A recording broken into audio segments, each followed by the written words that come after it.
नमस्कार साथियों, आज की इस वीडियो में अपन फुल डिटेल से बात करने वाले हैं आरटीआई किसी भी सेंट्रल गवर्नमेंट डिपार्टमेंट के अंदर और स्टेट गवर्नमेंट डिपार्टमेंट के अंदर कैसे लगाते हैं, क्या क्या एरर आते हैं, उनसे कैसे बचना है और आपको किन किन चीजों का ध्यान रखना है। और मैं इस वीडियो में क्या क्या बताने वाला हूं कि एक तो आप केंद्र और राज्य सरकार के अंदर आरटीआई कैसे लगा सकते हैं, आरटीआई का शुल्क कितना है, आरटीआई के लिए कौन कौन से दस्तावेज चाहिए और ड्राफ्ट कैसे, हम कोई भी मैसेज आप आसानी से कैसे ड्राफ्ट करें, ये सारी चीजें हम इस वीडियो में जानने वाले हैं। तो वीडियो में हम आगे बढ़े उससे पहले आप इसे प्लीज लाइक एंड सब्सक्राइब जरूर करें। अब हम डायरेक्ट सीधा वीडियो पे चलते हैं। साथियों, अब अपन वीडियो शुरू करते हैं और सबसे पहले चलते हैं गूगल पर अपन टाइप करते हैं आरटीआई टाइप करने के बाद इसको एंटर मारते हैं।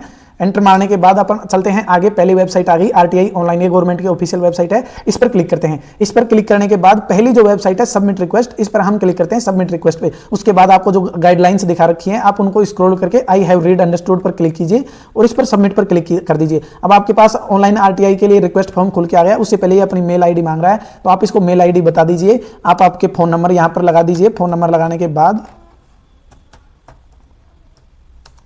8441828714 मैंने मेरे फ़ोन नंबर लगा दिए हैं।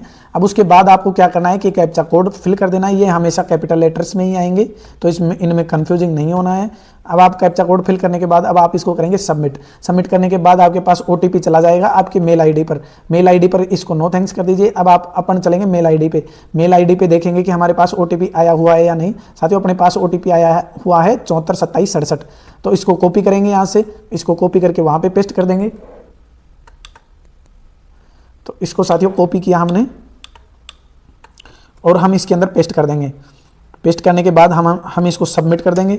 सबमिट करने के बाद हमारा जो मेन फॉर्म है, रिक्वेस्ट फॉर्म, वो खुल के आ गया। अब इसके अंदर साथियों आपको कौन सा डिपार्टमेंट के अंदर आरटीआई लगानी है, तो उसके अंदर सबसे पहले चूज करना है कि वो कौन सी मिनिस्ट्री के अंतर्गत आता है। यदि मैं आपको बताऊं कि मैं एजुकेशन से जुड़ा हुआ हूं, तो जैसे हम किसी भी उसके अंदर आरटीआई लगाते हैं, कोई भी डिपार्टमेंट के अंदर, जैसे मान लो कि मैंने अभी कुछ दिन पहले आरटीआई लगाई थी बीएसएफ एचसीएम के लिए कि इसके अंदर फिजिकल में कितना गुना बंदे पास किया जाएगा, एक मंथ कौन सा हो सकता है एग्जाम कंडक्ट करवाने का। तो मैं उसके अंदर सबसे पहले बीएसएफ किसके अकॉर्डिंग किसके अंडर आता है, तो ये आता है होम अफेयर्स के अंदर। तो मैं यहाँ पर होम अफेयर्स मिनिस्ट्री सर्च करूंगा, तो ये आ गई मिनिस्ट्री ऑफ होम अफेयर्स। इस पर क्लिक करके फिर मैं सीधा जाऊंगा बॉर्डर सिक्योरिटी फोर्स, ये ऑटोमेटिकली ले लिया है। इसके अंदर आप जो भी होम अफेयर्स के अंतर्गत डिपार्टमेंट आते हैं वो सारे आ गए। अब उसके अंदर सबसे पहले बॉर्डर सिक्योरिटी फोर्स को मैंने सेलेक्ट कर लिया। फिर उसके अंदर आपकी बेसिक डिटेल्स हैं, जो जहां पे भी स्टार लगा हुआ है वो आपको कंपलसरी है फिल करना। फिर ये सारी लिटरेसी फर्स्ट स्टैंडर्ड और 12th पास, ये सेलेक्ट करके अब आपको सेलेक्ट करना है कि एप्लीकेशन बिलो पॉवर्टी लाइंस, क्या आप पॉवर्टी लाइंस के अंडर आते हैं। यदि करते हैं तो आपके 10 रुपए भी नहीं लगेंगे और यदि नहीं आते तो आप इसको नो कर दीजिए, आपके 10 रुपए फीस लगेंगे। अब आपको लिखना है कि आपको लिखना क्या क्या है। उसके लिए हम चलेंगे चैट जीपीटी पे। साथियों, आप इसको जो भी यहाँ पे नोट दे रखा है आप उसको यहाँ से इसको उठा लीजिए कि मेरे को इसके अकॉर्डिंग रहते हुए ही लिखना है, क्योंकि हम कुछ भी एक अल्फाबेटिक लिख देते हैं और ये सबमिट नहीं हो पाता है। तो हम इसको अंदर लिख दिए, हम चैट जीपीटी के पास गए और इसको बोल दिए कि ये मैंने बोल दिया है साथियों, यहाँ पे देखिए कि एक सेकेंड, कि इनका यूज करते हुए मुझे ये दोनों क्वेश्चंस बना के दो। आरटीआई का इनका इसके अंडर रहते हुए ही मुझे ये क्वेश्चंस लिख के दो।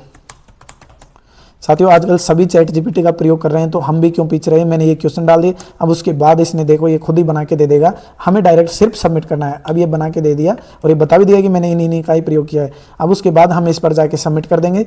ये मैंने सबमिट कर दिया। अब उसके बाद ये बोल रहा है सपोर्टिंग कुछ डॉक्यूमेंट्स देने हैं क्या। यदि आपके क्वेश्चन के रिगार्डिंग आप कुछ डॉक्यूमेंट्स देना चाहते हैं तो आप इसके अंदर दे सकते हैं 1 MB की तक, वरना नहीं तो नहीं। फिर आप इसके अंदर कैप्चा फिल कर दीजिए GPAU, ये फिल कर दिया। अब उसके बाद आप चलिए मेक पेमेंट पे ये श्योर कर दीजिए, इसको ओके कर दीजिए। अब इसके बाद ये बोल रहा है कि आपको पेमेंट करना है, किससे करोगे, नेट बैंकिंग से, इंटरनेट से। तो पेमेंट गेटवे दिखा दिया, पेमेंट गेटवे आप सेलेक्ट कर लीजिए, पे पे क्लिक कर दीजिए। उसके बाद आप इसको ऑनलाइन को ओके कर दीजिए। अब आप आ जाएंगे नेक्स्ट पेज पे। नेक्स्ट पेज पे आने के बाद आपको ये SBI का दिखाई देगा, उसके अंदर आप सेलेक्ट कर लीजिए अदर पेमेंट। यदि आपके पास डेबिट कार्ड से 10 रुपए देना चाहते हैं तो आप डेबिट कार्ड सेलेक्ट कीजिए, वरना तो सब UPI से ही देते हैं, तो आप भी UPI से ही दे। तो UPI से सेलेक्ट करने के बाद 10 रुपए का अमाउंट है, उसको आप यहाँ QR कोड पे क्लिक कर दीजिए। QR कोड पे क्लिक करते ही आपके पास ये QR कोड लिखा आ जाएगा। अब QR कोड पर QR कोड को आप स्कैन करके फोन पे से इसे कंफर्मेशन, ये ऑटोमेटिक हो जाएगा। जब आप 10 रुपए पे कर देंगे तो आप कंफर्मेशन पेमेंट सक्सेसफुल होकर आपके पास RTI का मेल आ जाएगा कि आपकी रिक्वेस्ट लग चुकी है, और ये 5 से 7 दिन के अंदर फिनिशिंग होकर आपके डॉक्यूमेंट्स आपके रिक्वेस्ट नंबर पे डाल दिए जाएंगे कि हमने आपके ये उत्तर दिए हैं। तो साथियों, मेरी वीडियो कैसी लगी, आप इसको प्लीज लाइक एंड सब्सक्राइब जरूर करें। साथियों, चैनल को सपोर्ट करना आपका बनता है। साथियों, प्लीज इसको लाइक करें। Thank you.